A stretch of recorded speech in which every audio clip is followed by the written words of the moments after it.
Here are the last few slides. We will be reviewing a couple more rules and policies that are related to game rules, as well as some video demonstrations of various infractions.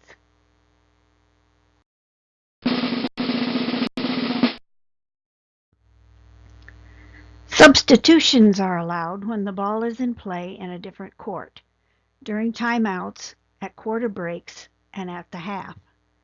Players do not have to report to officials when they enter or leave the game. Players cannot continually play all three courts during the game. Excessive players on the court. The first offense, no technical foul, is called for too many players on the floor if a player is hurrying off the floor, or if it's obvious an attempt is being made to leave the floor, or if a substitution is made in the court in which the ball is in play. A warning is given. For the second and ensuing violation, a technical will be assessed to the bench and a free throw and a possession will be awarded to the opposing team. See the technical foul section for this.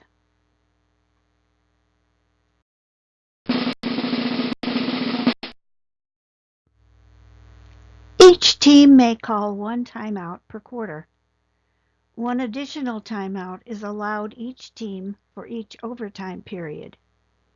Either team may call a timeout when the referee is holding the ball, even with the clock running. After the official hands the ball to a team, then only the team with possession may call the timeout. Timeouts called for an injury will not count against a team. A referee or scorekeeper may call an official's timeout whenever needed. If a team calls a timeout for which they are not entitled, such as if they've already used it that quarter, the bench will be assessed a technical foul. The offended team will receive a free throw and ball possession.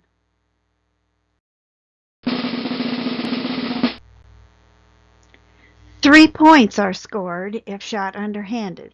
This is also known as the granny shot. It can be attempted from anywhere in the forward court. But in order to count 3 points, the ball must originate below the waist of the shooter. Both hands must be on the ball, and the player faces the basket. And both feet must be planted on the floor. Heels can rise up during follow-through. But, as in any other situation, if the player's feet come off the floor, jumping is called and the shot disallowed.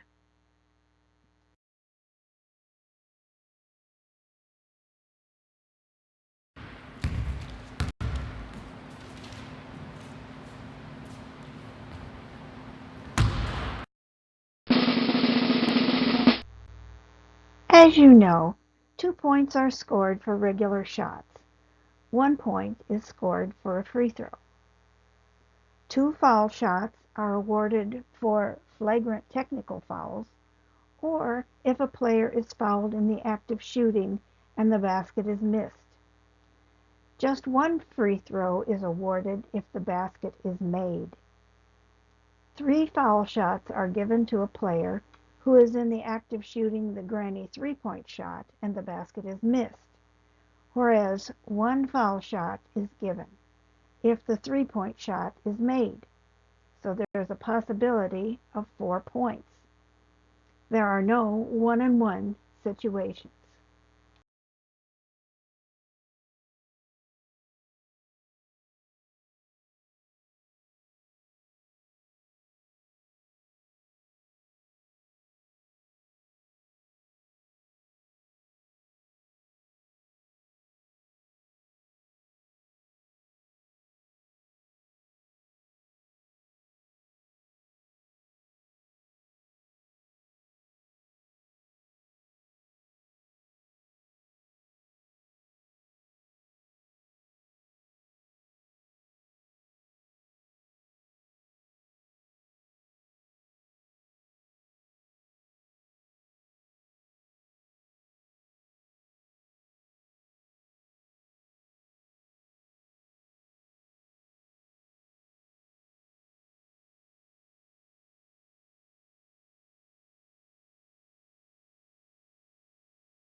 Players can only be borrowed from another team if not enough roster players are available to make up a team of 7. The borrowed players must play in the center position unless, under extenuating circumstance, the rule is waived by both team captains. If a team borrows players, it must be done before the game starts and their names added to the roster, unless there is an injury during the game that prevents a player from continuing.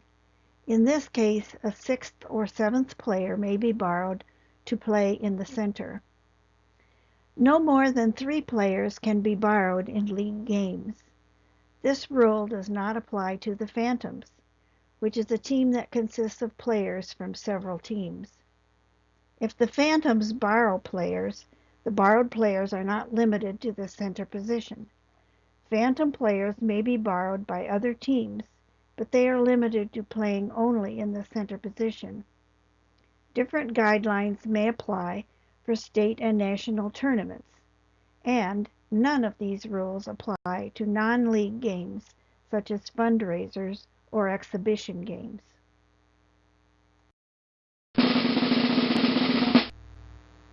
Controversies only pertain to calls made by a referee that are not in the GBL rules or are a misinterpretation of a rule. The captain or coach will call a timeout, and it will not be counted as one of the team's timeouts. The team captains and/or coaches and the officials will assemble to discuss the issue, and it should be resolved using one of the criteria below, in order. First, by the Granny basketball rules. Second, by the mutual consent of the team captains. Third, if any of the board of directors, such as the president, executive director, assistant director, or any ROC members are present, they would be the ones to ask. Or it could be decided at the discretion of the officials. If the player who received the call is asked by her captain or coach to participate in the assembly to discuss the call, she may participate in the discussion or request clarification pertaining to the call being challenged.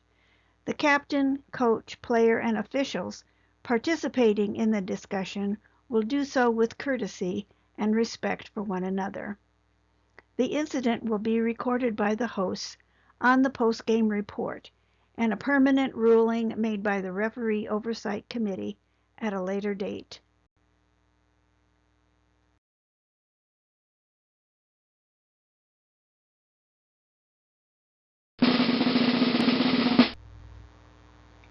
The host team is responsible for reporting the games they hosted by filling out the approved postgame report. This form is located in the online file folder, which is accessed via our website. There is a link at the very bottom of each page. The password is 6on6, spelled out.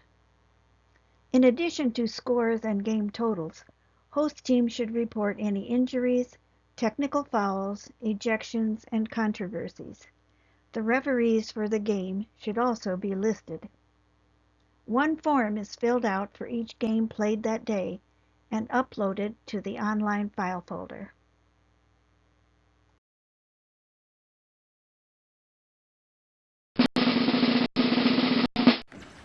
Okay.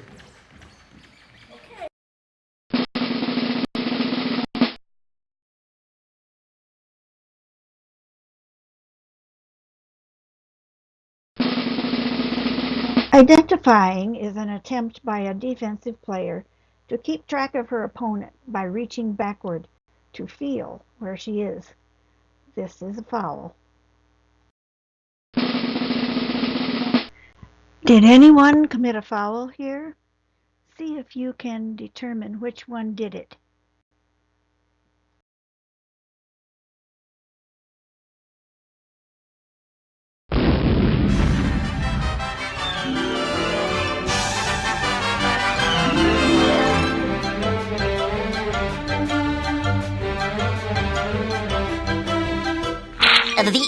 That's all, folks.